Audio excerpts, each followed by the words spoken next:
Mwanamke ambaye yupo katika umri wa uzazi, kuna vyakula ambavyo anapaswa kuzingatia ili uweze kumsaidia kuimarisha afya yake, lakini pia kuimarisha afya ya mtoto ambaye yupo tumboni kama tayari amekwisha kupata ujauzito. Katika mada leo nitakuletea vyakula muhimu vya mama ambaye yupo katika umri wa uzazi. Kwa nami Daktari Lenny Komba nitakuletea mada hii kwa undani. Kama uko bado kujiunga nasi, bonyeza alama subscribe, sikiliza pembeni yake utakuwa umejiunga nasi.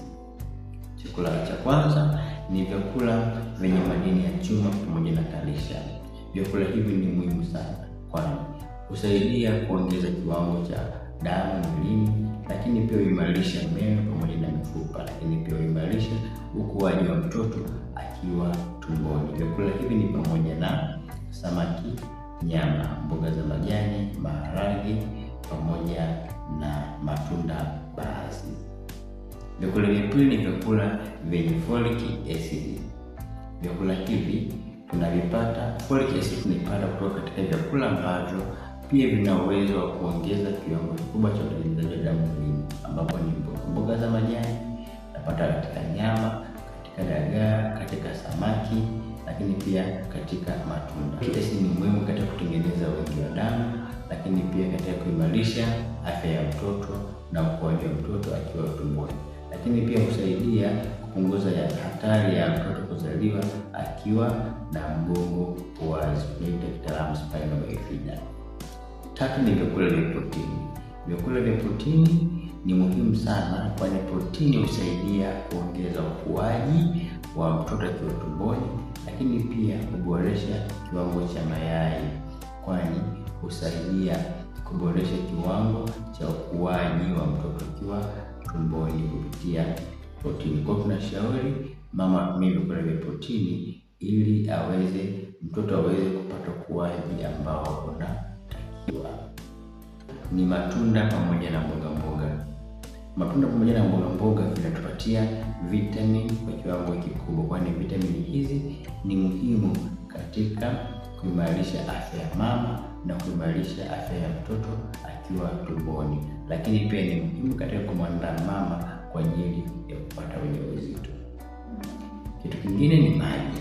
Maji ni muhimu sana kwa mama ambaye anapanga kupata ujauzito au kwa mama ambaye ameshapata ujauzito kwa lengo, kwani maji husaidia katika shughuli mbalimbali za mwili ikiwemo kusafirisha oksijeni, kusafirisha virutubisho, kusafirisha vyakula, kusafirisha glucose kwenda kwenye maeneo ambapo vinahitajika. Kwa tunashauri mama apate angalau lita 2 ya maji kwa siku. Hii ni kwa faida yake yeye mama, lakini pia kwa faida ya mtoto ambaye yupo tumboni. Lakini pia tunashauri mama aepuke vyakula vifuatavyo katika kipindi hiki ili aweze kuboresha afya yake. Kwanza, vyakula vyenye sukari nyingi. Vyakula hivi vyenye sukari nyingi vina madhara kwa afya yake, kwani havina msaada mkubwa sana. Vinaweza vikapelekea mama kuongezeka sukari, lakini pia kupata changamoto ambazo zinahusiana na magonjwa ya kisukari. Tunashauri mama aache kutumia vyakula vyenye kemikali nyingi, vya pombe kali, lakini pia kuvuta sigara, kwani vitu hivi vinaweza vikamsababishia mama matatizo mbalimbali ya kiafya.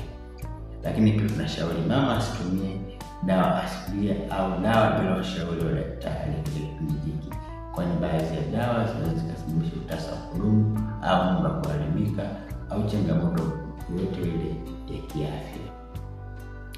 Ndugu mtazamaji, naamini kuna jambo ambalo umejifunza katika siku ya leo. Niandike kwenye comment section jambo gani ambalo ungependa tujifunze katika mada zinazokuja.